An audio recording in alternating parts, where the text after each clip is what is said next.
Let's go ahead and look at the next exercise. So exercise 2, open the file called eyesclosed.jpg. So it's the image of the girl with the eyes closed. It's a black and white image. And replace the eyes of this girl with another girl's open eyes. Okay, interesting.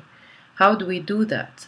Let's continue reading. The eyes replaced should look natural, as though they really belong to the girl with the eyes closed. Even though your file is a grayscale document, find a way to have the replaced open eyes green. Alright, so several challenges here to deal with. So let's go ahead and start. First of all, let's look at the file. I would, before choosing open eyes, online obviously, unless you want to take your own picture, change it to black and white, you can do that. But it's much easier to find just a pair of eyes online.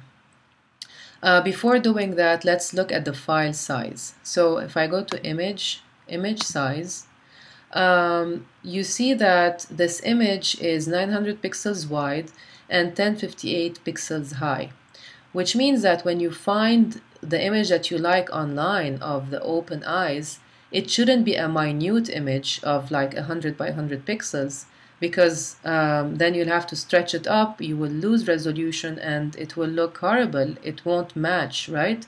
The eyes at that point won't match with this nice clean image. So just make sure you find a high resolution image like this one, excuse me, that would look as though it were the eyes of this girl.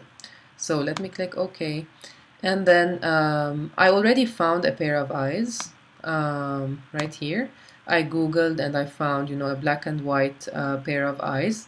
So I'm going to copy this image. So hold down the control key and then copy the image and then paste them right here. Okay, so this is an even better picture than what I have, because it's even bigger. And again, notice that the image that I pasted gets on its own layer. It goes on a new layer called layer 1. Alright, so let's work with the right eye now.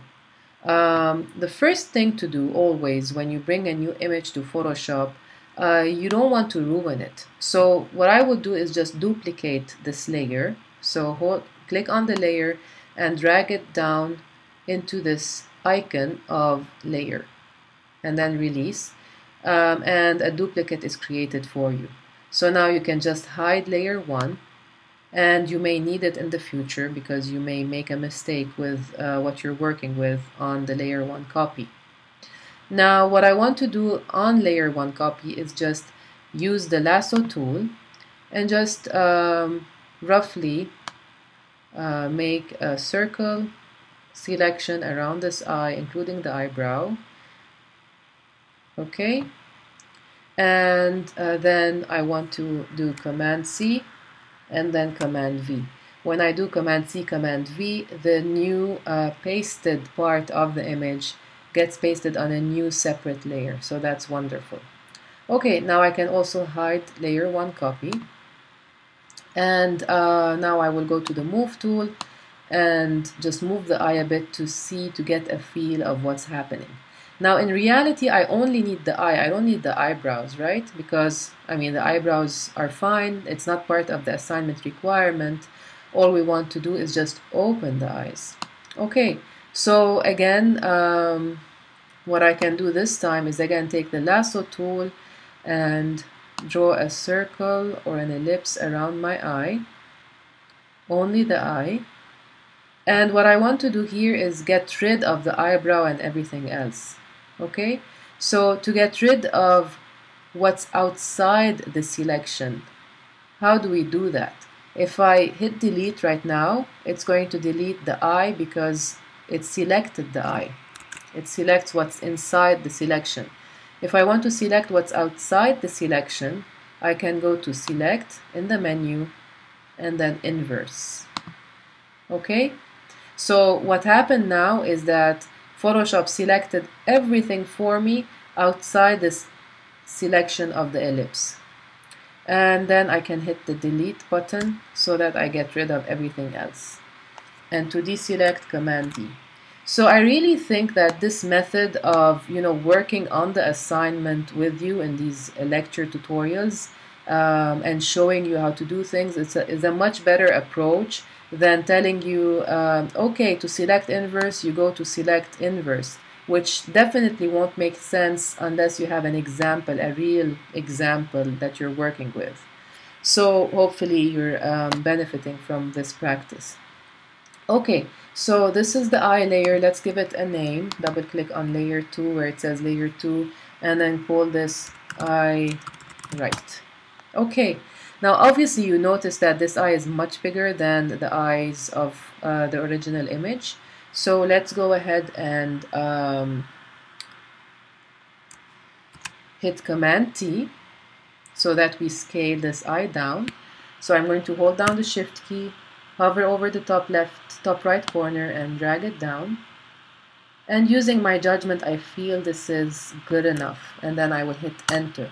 Now, if I'm not certain, another thing I can do is go to Opacity, and obviously you have to be on the layer.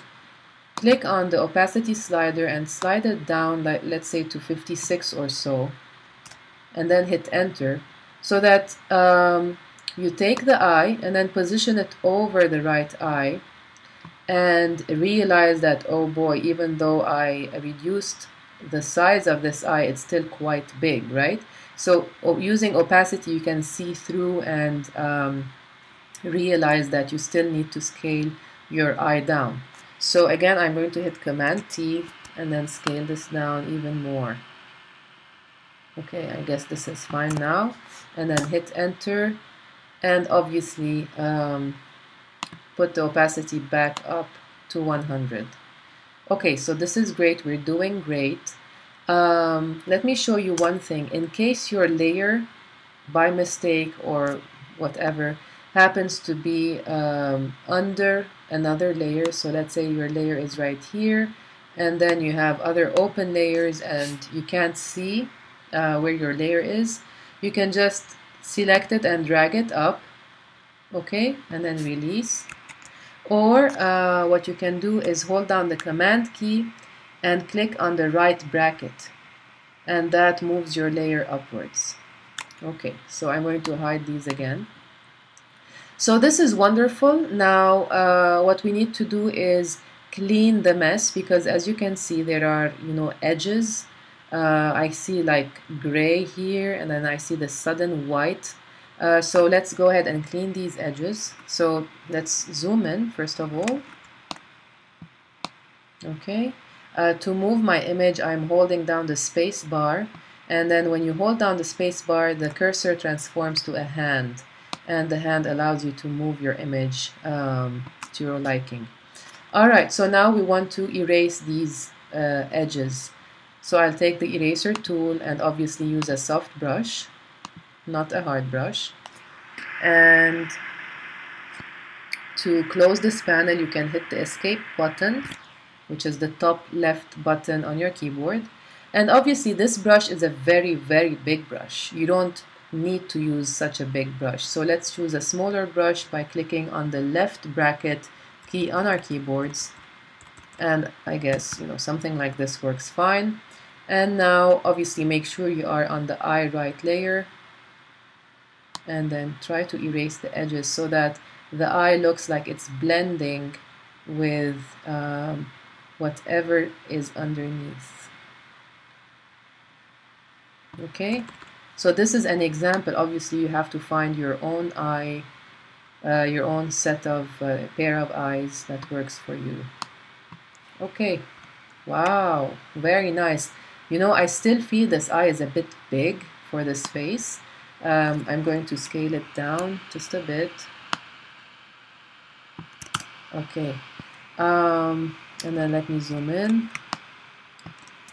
and take the eraser tool, and now using a bigger brush, because you see I see some white, like a white blurry effect around, and it doesn't look like it's blending properly with what's underneath. So I'm going to erase a bit the edges. Okay, now this is much better. Okay, so we're done with the right eye, and now in the next tutorial we'll work with the left eye.